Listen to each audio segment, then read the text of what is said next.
Imagina dedicar cada hora de tu juventud, toda tu pasión y la inmensa fortuna de tu familia a construir el paraíso en la tierra. Un Edén literal, rebosante de las aves y mamíferos más raros, hermosos y desconocidos del planeta, viviendo en una armonía casi irreal. Ahora, imagina que la locura humana, en forma de la Primera Guerra Mundial, reduce ese paraíso a cenizas, cráteres y escombros. Y cuando por fin logras recoger los pedazos de tu vida, compras un castillo en ruinas y logras reconstruir ese Edén desde cero durante 20 años, con aún más esplendor y rigor científico. Una Segunda Guerra Mundial vuelve a pasarle por encima, aniquilando el trabajo de toda tu vida por segunda vez. Para cualquier persona normal, esto supondría la rendición absoluta, el cinismo total y muy probablemente la locura. Pero nuestro protagonista de hoy no era una persona normal. Era un gigante de la biología, un explorador incansable y, sin lugar a dudas, el mayor avicultor y ornitólogo que haya visto la historia moderna. Así que sí, hoy hablamos de Jean Delacour y la inquebrantable tenacidad del arquitecto de aves. De la placa base al nido en la rama, buscamos la huella, la luz y el motor. Iñaki nos cuenta, la ciencia nos llama, uniendo el silicio con todo el color. Es el píxel del bosque, el bit natural, donde el cable se enreda en el matorral. Ceros y unos en el manantial, tecnología y vida en un mismo canal. Para entender la magnitud de la figura de Jean Delacour, tenemos que viajar a la Francia de la Belle Époque, a finales del siglo XIX. Nacido en 1890 en París, en el seno de una familia aristocrática y enormemente acaudalada, Delacour no desarrolló su pasión por la naturaleza simplemente leyendo libros en el salón burgués, sino hundiéndose en el barro. Se crió en la inmensa e imponente finca familiar de Villers-Bretonneux, en la región de la Picardía. Desde que era un niño pequeño, demostró una obsesión casi febril por las plantas y los animales. Pero a diferencia de otros niños con aficiones pasajeras, Jean tenía los recursos económicos y una mente analítica prodigiosa para llevarlo al extremo. Con solo 10 años ya había ordenado la construcción de sus propios invernaderos y aviarios climatizados. Cuando llegó a la veintena, poco antes de 1914, su finca ya no era un simple jardín ornamental de un niño. Era una de las colecciones zoológicas y botánicas privadas más extraordinarias de toda Europa. Había logrado reproducir con éxito especies tropicales que los zoológicos nacionales de Londres o de París eran incapaces de mantener con vida. Pero entonces el calendario marcó el fatídico agosto de 1914. Estalló la Primera Guerra Mundial y la región de Picardía se convirtió en uno de los epicentros de la carnicería. Delacour fue llamado a filas de inmediato y sirvió en el ejército francés, sobreviviendo a las trincheras y también al fango. Pero su amado paraíso no corrió la misma suerte. En la primavera de 1918, durante la brutal ofensiva alemana, la finca fue bombardeada sistemáticamente hasta sus cimientos. Cuando Jean pudo regresar a su hogar tras el fin de la guerra, la visión fue dantesca. No encontró más que cráteres de artillería del tamaño de casas, árboles centenarios carbonizados y el silencio ensordecedor de la muerte. Su inmensa colección había sido aniquilada por completo. Cualquiera habría abandonado la ornitología para siempre, consumido sobre todo por el trauma, pero Delacour tenía la resistencia impresa en su código genético. Apenas 2 años después, en 1920, se secó las lágrimas, reunió lo que quedaba de su patrimonio y compró el castillo de Cleres. Un castillo medieval rodeado de colinas y bosques en la región de Normandía. Su intención no era hacer una réplica de lo perdido, sino construir algo infinitamente superior, sentando las bases de un nuevo concepto zoológico a nivel mundial. En Cleres eliminó las rejas victorianas y las jaulas opresivas. Diseñó inmensos espacios abiertos y prados donde gibones, antílopes, flamencos y grullas deambulaban en una especie de semilibertad. Pero si hay una familia zoológica o biológica que definió la vida, la obra y la obsesión absoluta de Jean Delacour, esa fue, sin duda, la de los faisanes. Y por eso aquí estamos hablando de él. Los faisanes son aves terrestres, esquivas, de colores deslumbrantes e iridiscentes, que habitan en algunas de las selvas y montañas más inaccesibles de Asia. Hasta la llegada de Delacour, mantenerlos y criarlos en Europa era casi un milagro debido a su delicadeza y a sus complejas necesidades de cortejo y también de hábitat. Delacour no se conformó con estudiarlos en museos.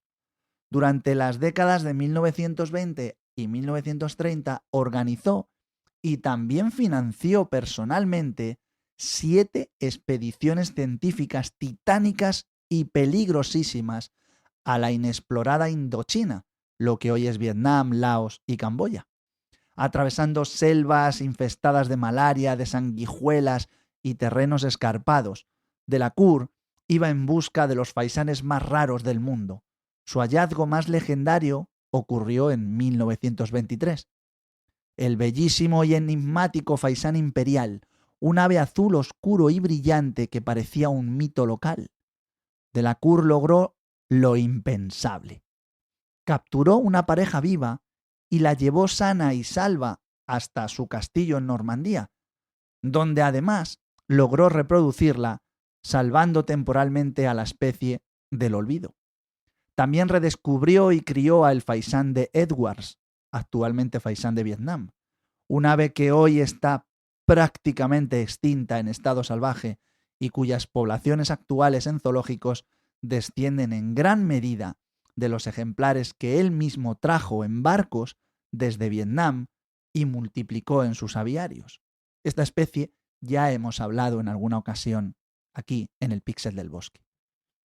En Cleres, los faisanes de Delacour no estaban en jaulas estrechas, tenían inmensos recintos boscosos plantados meticulosamente con la flora escasa que necesitaban para sentirse seguros y también para reproducirse.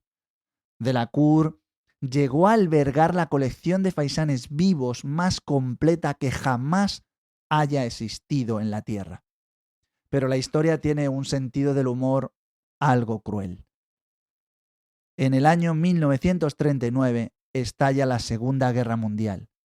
En mayo de 1940 se bombardea Normandía.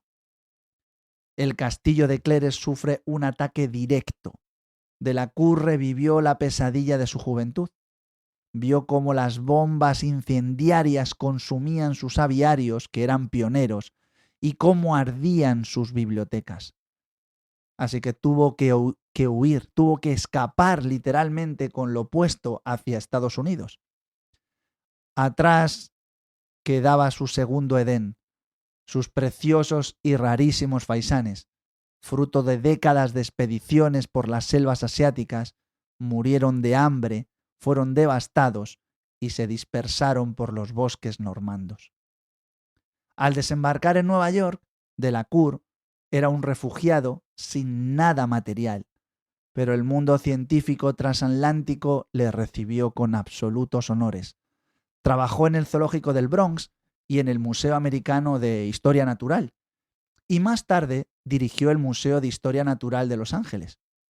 Fue en esa etapa, despojado de sus aves vivas, cuando volcó todo el conocimiento adquirido en las selvas de Vietnam y en los parques de Cleres sobre el papel. En 1951 publicó su obra magna indiscutible, que es The Pheasants of the World, Los faisanes del mundo. Este libro monumental, de una precisión biológica asombrosa, no era una simple guía, era la culminación de toda una vida de obsesión detallando la ecología, la cría y el comportamiento de cada especie conocida. Hoy, más de 70 años después, sigue siendo una Biblia innegable para cualquier biólogo y criador que trabaje con estas aves. Yo tengo la suerte de tener todas sus ediciones, además en español y en francés. Jean Delacour entendió, antes que casi nadie, que el mundo salvaje estaba desapareciendo. Se dio cuenta de que la avicultura tenía que evolucionar para convertirse en una herramienta de salvación genética. Enseñó a los zoológicos del planeta que su misión era crear arcas de Noé modernas, programas de cría internacional para evitar la extinción total de muchas especies, como aquellos amados faisanes asiáticos que él tuvo en su momento. Y nos recordaba que había que hacerlo cuando sus hábitats naturales fueran destruidos. Fue, de hecho, uno de los arquitectos fundamentales de la BirdLife International. Tras la guerra, el gobierno francés recuperó la devastada finca de Cleres. Delacour volvió y, negándose a rendirse por tercera vez, la reconstruyó con la ayuda de instituciones de todo el mundo. Sabiendo que él no viviría para siempre, donó la inmensa finca al Museo Nacional de Historia Natural de Francia, y hoy el Parque Zoológico de Cleres sigue abierto, un testamento vivo a su visión. Delacour falleció en 1985 a los 95 años. No tuve el placer de conocerlo. Y lo hizo dedicando 8 décadas ininterrumpidas a la naturaleza. La biografía de Jean Delacour nos enseña una lección profundamente hermosa. Las bombas pueden arrasar los aviarios físicos y destrozar imperios, pero el conocimiento acumulado en una mente brillante y la pasión obstinada por proteger la biodiversidad son a prueba de balas. Si la guerra mecanizada del siglo XX fue la aniquilación humana, podemos decir que la vida de Jean Delacour y su inmenso amor por esos faisanes de colores iridiscentes fue la máxima expresión de la creación y de la empatía. En fin, llegamos al final de este recorrido por la vida de uno de los grandes gigantes olvidados de la biología moderna, uno de esos autores que admiro y al que he seguido porque ha sido uno de mis referentes en este pequeño mundo de los faisanes.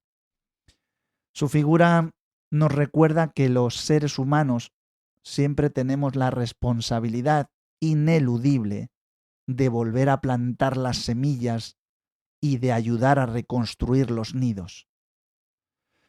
Y ese también es vuestro papel. Por eso, nuevamente, os doy las gracias por estar ahí un día más, por seguir escuchando, por seguir aprendiendo y por seguir siendo parte de este proyecto de conservación. Cuidaos mucho, proteged siempre vuestro entorno y la verdad basada en la ciencia.